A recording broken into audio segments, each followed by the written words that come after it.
Steve Harvey had hosted Family Feud for over a decade, maintaining his signature mix of humor and warmth through thousands of episodes.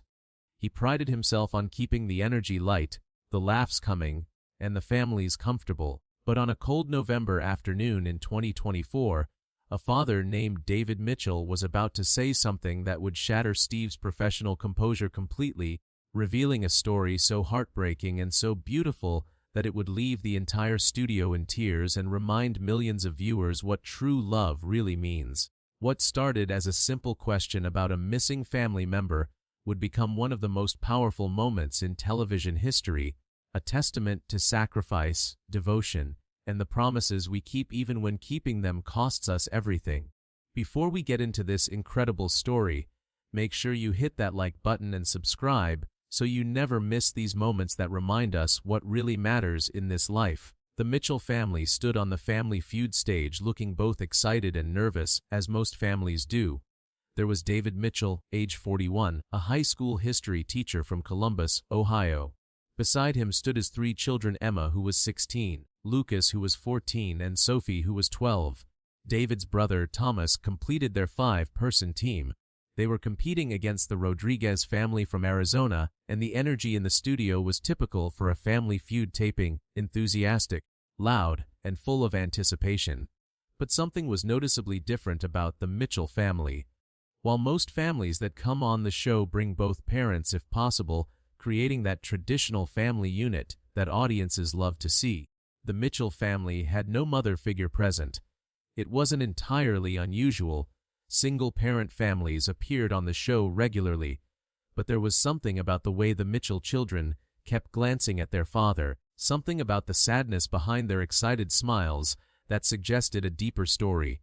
David Mitchell was a tall man with kind eyes and hair that was graying prematurely at the temples. He wore a simple button-down shirt and khakis, the uniform of a dedicated teacher who spent his money on his kids rather than himself. His hands shook slightly as he stood at the podium, not from nervousness about the game, but from something else, something heavier that he carried with him always. The game had been progressing normally. The Mitchell family was actually doing quite well, leading by a decent margin. Steve Harvey was in his element, cracking jokes, doing his signature reactions to unexpected answers, making both families laugh. He had a special talent for reading people, for knowing when to push a joke and when to pull back, when to be funny and when to be sincere, and something about David Mitchell was triggering his sincere side. During a break between rounds, as the production crew reset for the next question, Steve did what he often did. He engaged in some casual banter with the families, asking them about their lives, their journey to the show, what they planned to do with the prize money if they won. It was good television, but it was also genuine curiosity. Steve really did care about the people who came on his show. He walked over to the Mitchell family with his microphone and that famous smile. "Mitchell family, y'all are doing great out here!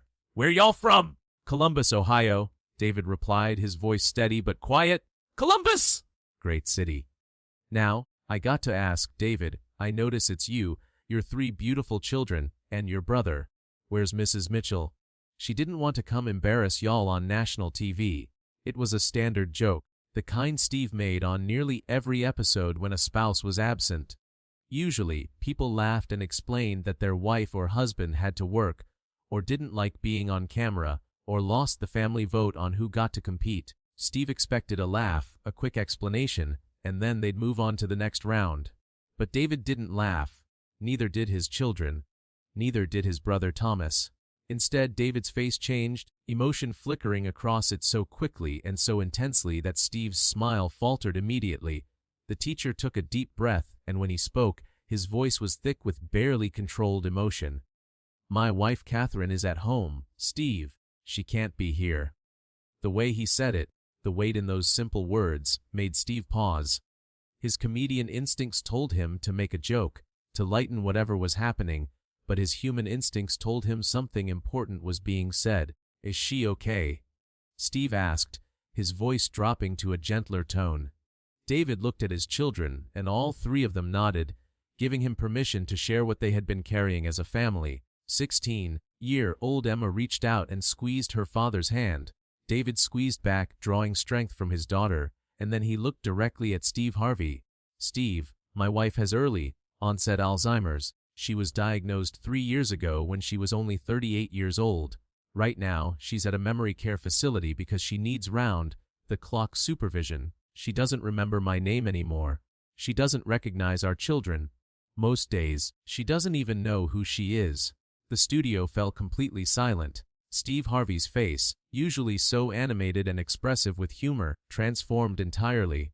The professional host disappeared, and what remained was just a man, a husband himself, a father himself, confronting the nightmare that haunts every married person's deepest fears.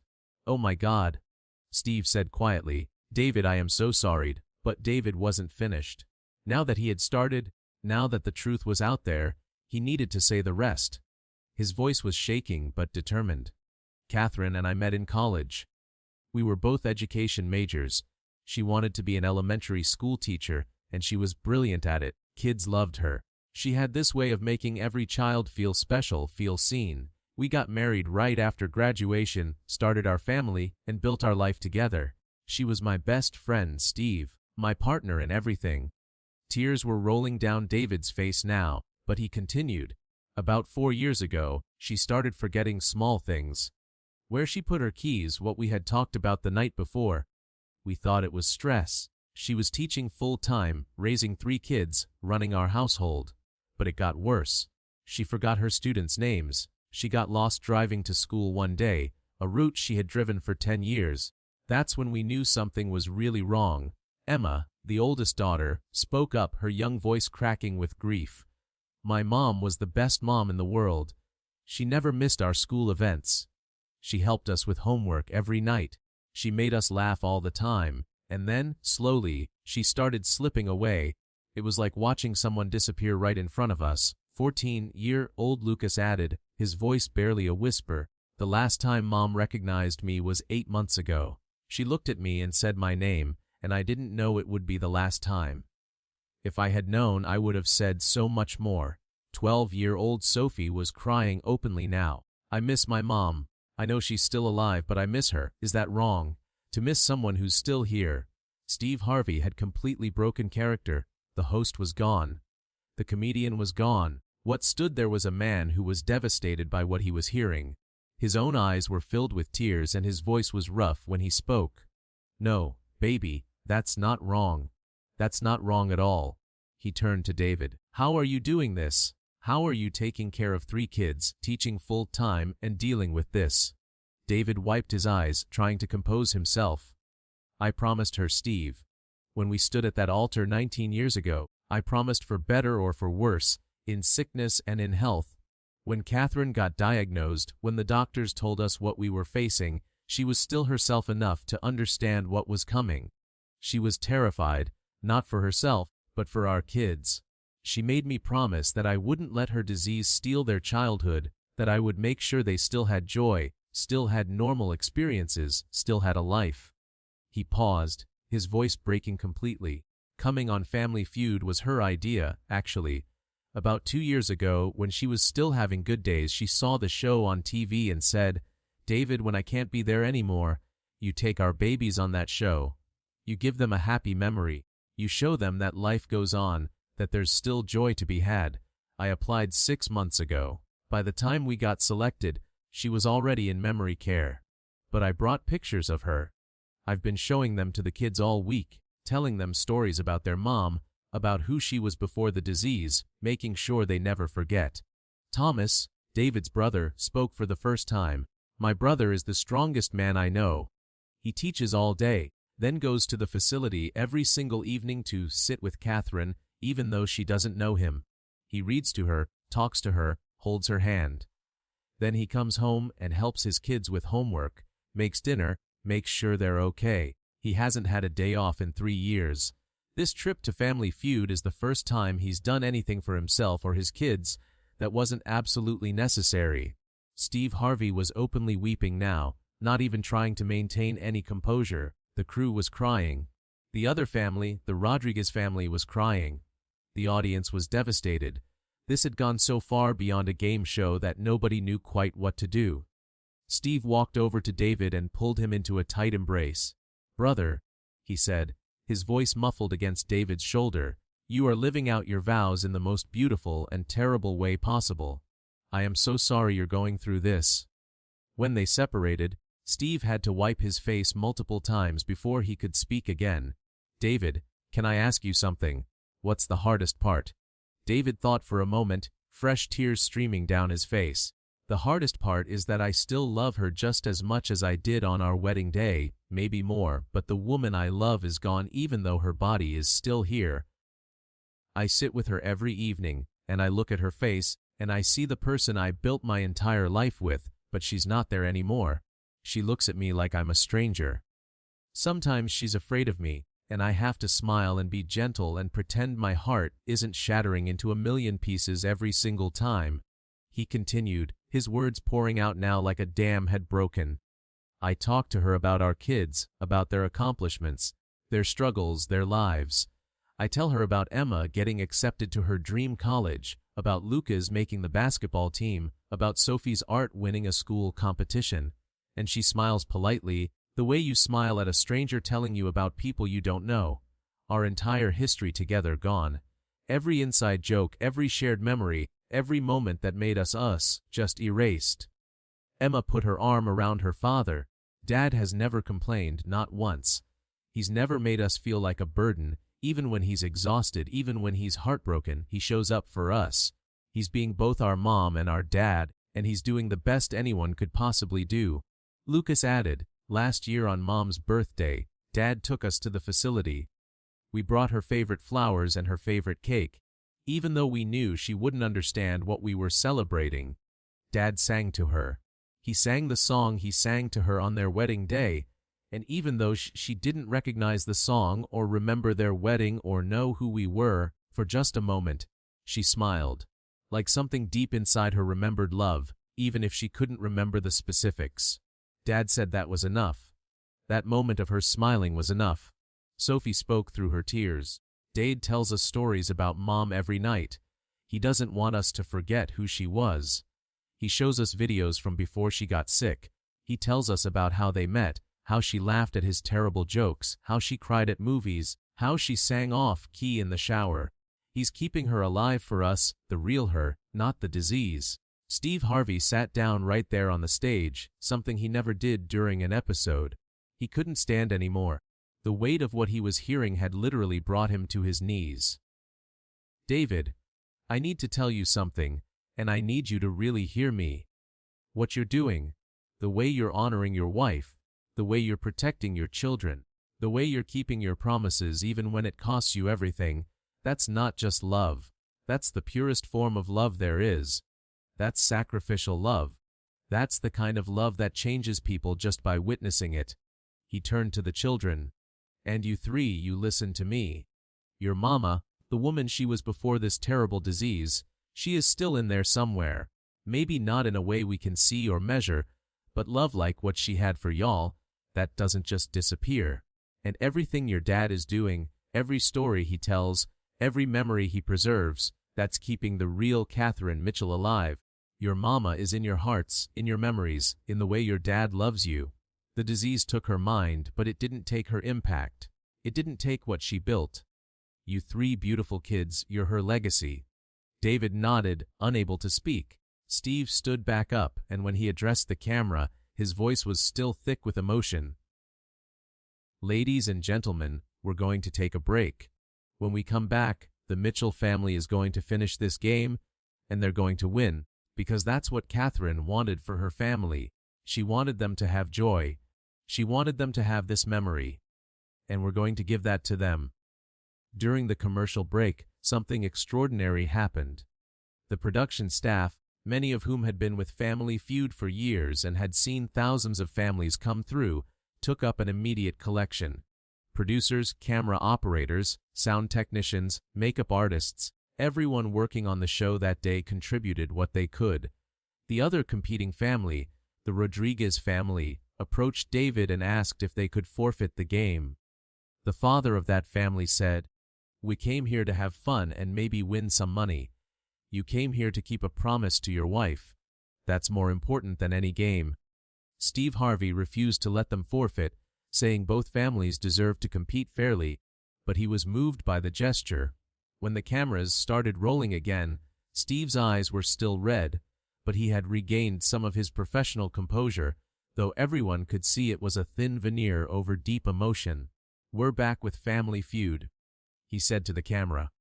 Before the break, David Mitchell shared something with us that I think everybody here needed to hear. We're going to continue with the game, but I want to say this first. David, I talked to our producers during the break. Whatever happens with this game, win or lose, Family Feud is covering the cost of Catherine's care facility for the next year. David's face went white, then red, and then he broke down completely. "Steve, you don't have to do that. We're managing, we're okay." "No," Steve said firmly. "You're not okay, how could you be? But you're doing it anyway, and that's what heroes do. They keep going even when they're not okay. This isn't charity, David. This is a community seeing someone who needs help and stepping up. That's what we're supposed to do for each other." He continued, "And that's not all. The crew here, these beautiful people who work on this show, they took up a collection during the break. They raised $8,000 in 15 minutes. They want you to take your kids on a vacation, or use it however you need to, but they want you to know that your story touched them, and they wanted to do something." Thomas, David's brother, spoke up. "There's more you should know, Steve. David hasn't just been dealing with Catherine's illness. 2 years ago, he took out a second mortgage on their house to pay for her care. Last year, he sold his truck and started taking the bus to work so he could afford her medications. He's been eating lunch at school with the students because the cafeteria gives teachers a discount and it's cheaper than bringing food from home. He's been sacrificing everything, and he's never said a word about it to anyone except me." Emma added, "Dad stopped buying new clothes for himself. Everything he owns is old and worn out, but he makes sure we have what we need. When I needed a dress for homecoming, he found a way. When Lucas needed basketball shoes, Dad made it happen. When Sophie wanted art supplies, they appeared. We didn't know until Uncle Thomas told us that Dad was giving up everything for us." Steve Harvey's face went through a dozen emotions. Anger at a world that would let a good man struggle like this, sadness at the impossible situation, admiration for David's strength, and determination to do something about it. "No," Steve said. "No, this isn't right. This man is keeping every promise, doing everything right, being the husband and father we all should aspire to be, and he's drowning. We're not going to let that happen." He pulled out his phone right there on stage and made a call. "Yeah, it's Steve. I need you to set up the Mitchell Family Fund. I'm putting in $50,000 to start. Yes, right now. We're live." He hung up and looked at David. "That's not a loan. That's not something you pay back. That's what you deserve for being the kind of man you are." The audience erupted in applause, but Steve held up his hand. "I'm not done. David, you said Catherine wanted you to bring the kids here to make a happy memory. We're going to do more than that. Family Feud is sending your whole family, including you and Thomas, to Disney World. All expenses paid. Your kids are going to have the vacation of a lifetime, and you're going to have a week where you don't have to worry about money or responsibilities. You're going to rest. You're going to make memories with your children, and it's happening because Catherine was wise enough to know that her family needed this, and we're honored to help make her wish come true." David Mitchell, this strong man who had held himself together through 3 years of unimaginable heartbreak, this teacher who showed up for his students every day while his own world crumbled, this father who smiled for his children while dying inside, this husband who sat with a wife who didn't know him anymore, completely collapsed. He sobbed like a child, his whole body shaking with the release of years of grief and stress and fear that he had been holding inside. His children surrounded him, all of them crying together, holding each other in the middle of a game show stage, no longer caring about cameras or audiences or anything except the fact that someone had seen their pain and responded with extraordinary kindness. Thomas wrapped his arms around all of them, tears streaming down his own face. Steve Harvey stood to the side, giving them space, wiping his own eyes continuously. When he could speak again, he addressed the camera. "I want to talk to everyone watching this right now. David Mitchell is not unique. There are thousands of families going through similar situations. People dealing with Alzheimer's, with dementia, with diseases that steal the people they love while leaving their bodies behind. These families are struggling in silence, trying to honor their promises, trying to hold it together, trying to give their kids normal lives while their own worlds fall apart. He continued, his voice passionate and raw, "We've got to do better. We've got to support each other. We've got to see the people around us who are drowning and throw them a rope." David didn't ask for help. He was willing to lose everything to keep his promise to Catherine. But that's not how it should be. Love like that, commitment like that, it should be supported, celebrated, and reinforced by community. The game continued, though it was clear that competition was no longer the point. The Mitchell family won, scoring enough points to take home the $20,000 prize money, but nobody was focused on that anymore. What mattered was the story that had been told, the truth that had been shared, the community that had formed around one family's crisis. After the taping ended, Steve spent another hour with the Mitchell family off camera. He wanted to know more about Catherine, about who she was before the disease. David showed him pictures and videos on his phone. There was Catherine on their wedding day, radiant in her white dress. Catherine pregnant with Emma, glowing and excited. Catherine teaching her classroom, surrounded by kids who clearly adored her. Catherine at her children's birthday parties, at Christmas mornings, at ordinary moments that were extraordinary because she was in them. She had this laugh, David said, his voice distant with memory. This completely ridiculous snorting laugh that she was embarrassed about, but it was my favorite sound in the world. When something really got her, when she laughed so hard she couldn't breathe, she'd snort, and then she'd get even more embarrassed, which would make her laugh harder. I haven't heard that laugh in 3 years. I would give anything to hear it one more time. Steve listened to every story, asked questions, honored Catherine's memory by learning who she had been. He understood instinctively that David needed someone to see his wife, the real Catherine, not just the disease. Everyone in David's life knew about the Alzheimer's, but fewer and fewer people remembered the woman who came before it. In the weeks following the episode's airing, the response was overwhelming. The Mitchell Family Fund that Steve had established received over $500,000 in donations from viewers who were moved by the story. People sent letters sharing their own experiences with Alzheimer's and dementia. Support groups reached out offering resources. Medical facilities offered to evaluate Catherine's care and ensure she was getting the best possible treatment. But perhaps the most touching response came from Catherine's former students and their parents. Hundreds of them reached out, sharing memories of how Mrs. Mitchell had impacted their lives. One former student wrote, "Mrs. Mitchell believed in me when nobody else did. I was labeled a troubled kid, a problem child. She saw past all that and found the good in me. I'm a teacher now because of her. I wanted to be the kind of teacher she was. Please tell Mr. Mitchell that his wife changed my life and I will never forget her." Another parent wrote, "My daughter had severe dyslexia and was being bullied at school because she couldn't read at grade level. Mrs. Mitchell stayed after school 3 days a week for an entire year working with my daughter. She never accepted payment. She said it was her joy to help. By the end of that year, my daughter was reading above grade level. She's in college now, studying to be a teacher." Mrs. Mitchell's impact didn't end with her diagnosis. It lives on in everyone she touched. Story after story poured in, each one a testament to who Catherine Mitchell had been before Alzheimer's stole her mind. David read every single letter to his children, and together they created a memory book filled with these stories. On particularly hard days, when the grief felt too heavy, they would read the book and remember that Catherine's life mattered, that she had made a difference, that the disease didn't define her or erase what she had built. 6 months after the episode aired, Steve Harvey arranged to visit the Mitchell family at home in Columbus. He wanted to see how they were doing away from cameras and audiences.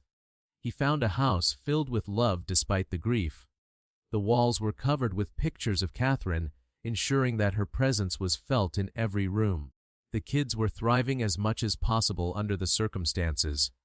Emma had been accepted to Ohio State University, with a substantial scholarship, partly funded by the essays she wrote about her mother's illness and her father's strength. Lucas was excelling in school and on the basketball court, channeling his pain into determination. Sophie's art had evolved to include paintings of her mother from memory, each one a love letter to the woman she was forgetting. David was still teaching, still visiting Catherine every evening, still holding his family together through sheer force of will and love. But the financial burden had been lifted, and that had made an enormous difference. He wasn't drowning anymore. He could breathe. He could sometimes even laugh without feeling guilty about it. Steve asked if he could visit Catherine, and David agreed. They went to the memory care facility together, and David led Steve to Catherine's room.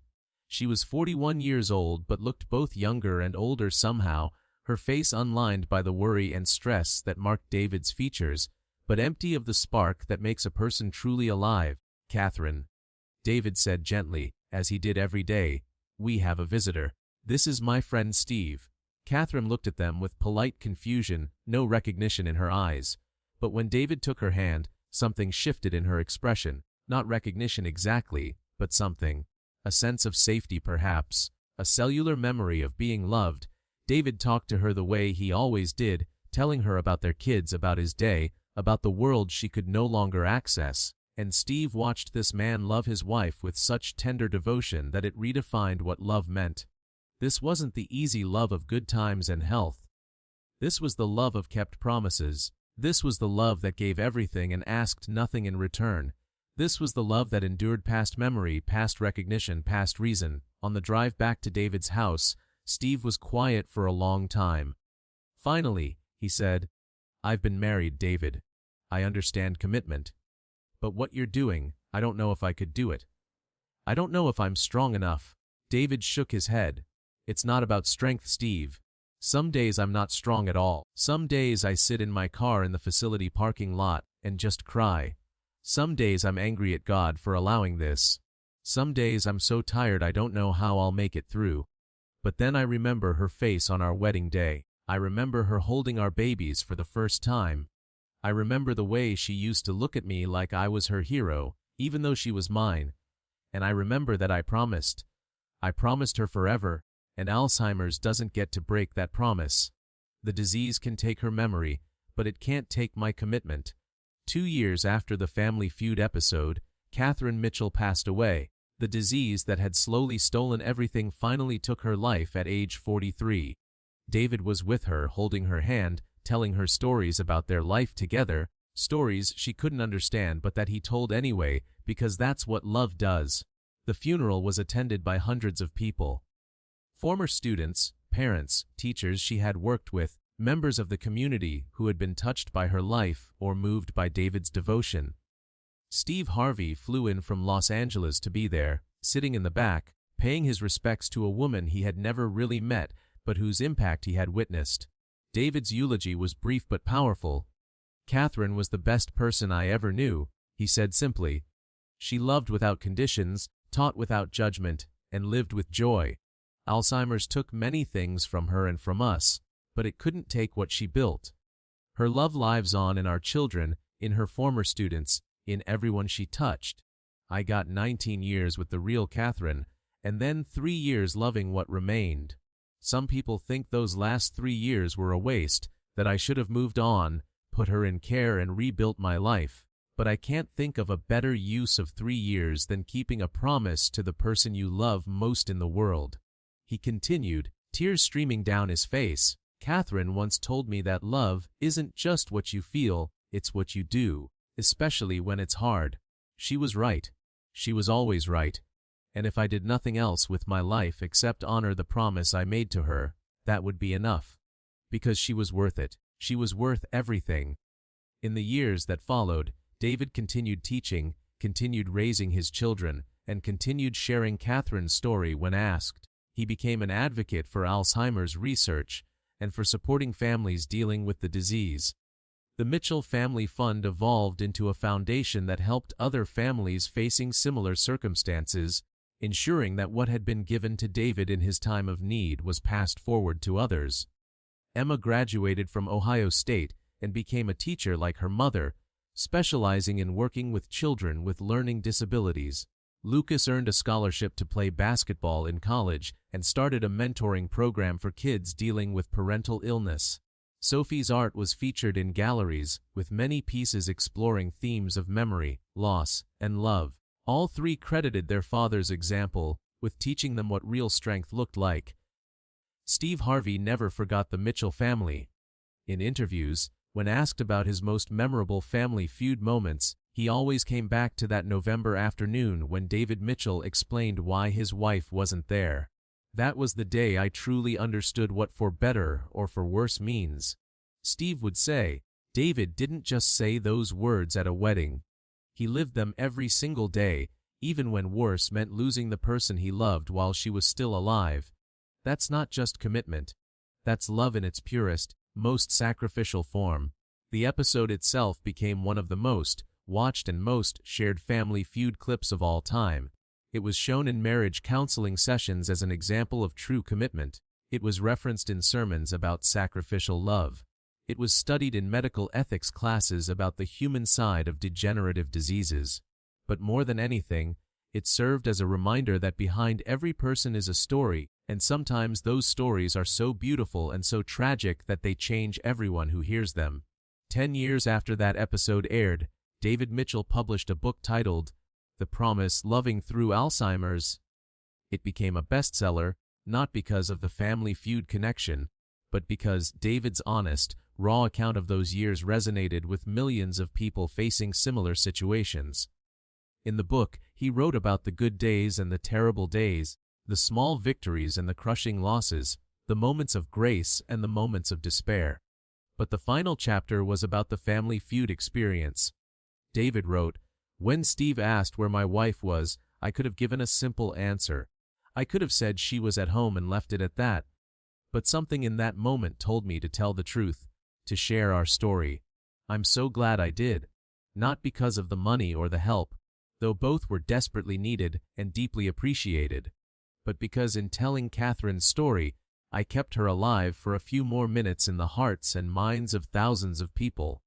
I honored who she was, not just what the disease had made her. And in the outpouring of love and support that followed, I learned that we're not meant to carry our burdens alone. Community matters. Vulnerability matters. Truth matters." David concluded the book with this: "People often tell me I'm strong, that they could never do what I did. But strength isn't about being capable of bearing impossible burdens without breaking. Strength is breaking and still showing up the next day. Strength is crying in your car and then walking into that facility with a smile.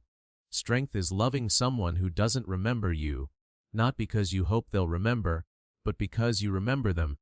Strength is keeping a promise when no one would blame you for breaking it. And most importantly, strength is admitting when you need help and accepting it when it's offered. I'm not a hero. I'm just a man who loved his wife and tried to honor that love every day, even when it was the hardest thing I'd ever done." So before you click away from this story, take a moment and hit that like button and subscribe to this channel. These stories matter because they show us what human beings are capable of when love calls us to be more than we think we can be. They remind us that promises mean something, that commitment isn't just a word, and that the truest test of love isn't in the easy moments, but in the impossible ones. David Mitchell showed us what it means to love without expecting anything in return, to honor someone who can't remember being honored, to keep showing up even when there's no reward except knowing you kept your word. That's not just a beautiful story. That's a template for how we should all love, how we should all commit, how we should all show up for the people who matter most. The world needs more people like David Mitchell, more people who understand that love is a verb, an action, a choice we make every single day, especially on the days when making that choice costs us everything,